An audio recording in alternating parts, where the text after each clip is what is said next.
ఉన్న తాడపత్రిలో రాళ్ల వర్షం కురిసింది.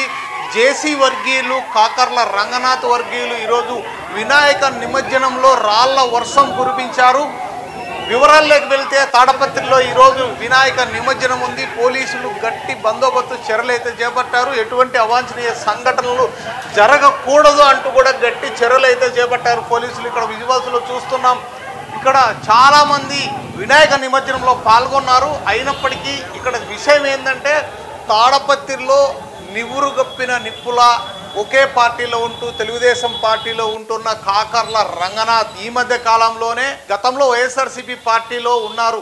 మాజీ ఎమ్మెల్యే కేతిరెడ్డి పెద్దారెడ్డితో ఇప్పటికి కూడా టచ్లో ఉన్నారు అని ఆరోపణలు అయితే వినిపిస్తున్నాయి. ఈ మధ్య కాలంలోనే కాకర్ల రంగనాథ్ తమ్ముడు గుర్తు దగ్గర ఉన్న క్రషర్ మిషన్ కూడా కొనుగోలు చేశారని, అప్పటి నుంచి కూడా వీరిద్దరి మధ్య జేసీ వర్గీయుల మధ్య కాకర్ల రంగనాథ్ వర్గీయుల మధ్య కూడా సరిగా పొసకడం లేదు అని విన్నాం. ఈరోజు వినాయక నిమజ్జనంలో కాకర్ల రంగనాథ్కు సంబంధించిన కొంతమంది వ్యక్తులు ఒకే చోట దాదాపు గంటల తరబడి వినాయకుడిని అక్కడే నిలబడి ట్రాఫిక్కు అంతరాయం కలిగిస్తున్నారు. పోలీసులు వచ్చి ఎంత నచ్చజెప్పినా కూడా అక్కడి నుంచి కదలలేదు అని మనకున్న సమాచారం.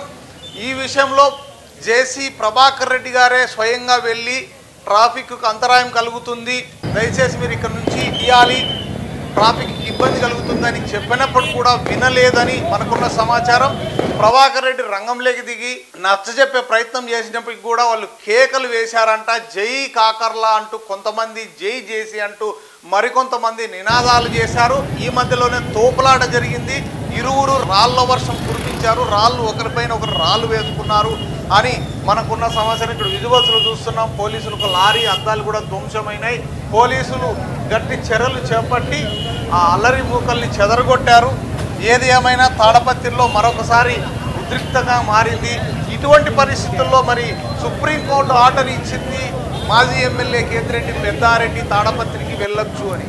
సరే, ఈ ఉద్రిక్త పరిస్థితుల్లో మరి పోలీసులు లా అండ్ ఆర్డర్ ఇష్యూ వస్తుంది అని ఈ సంఘటన ఏదైతే జరిగింది ఇక్కడ చూస్తున్నాం. ఒక కార్యకర్తలు రాళ్ళు విసురుకుంటున్న పరిస్థితి కూడా పోలీసులు వాళ్ళని చెదరగొడుతున్నారు.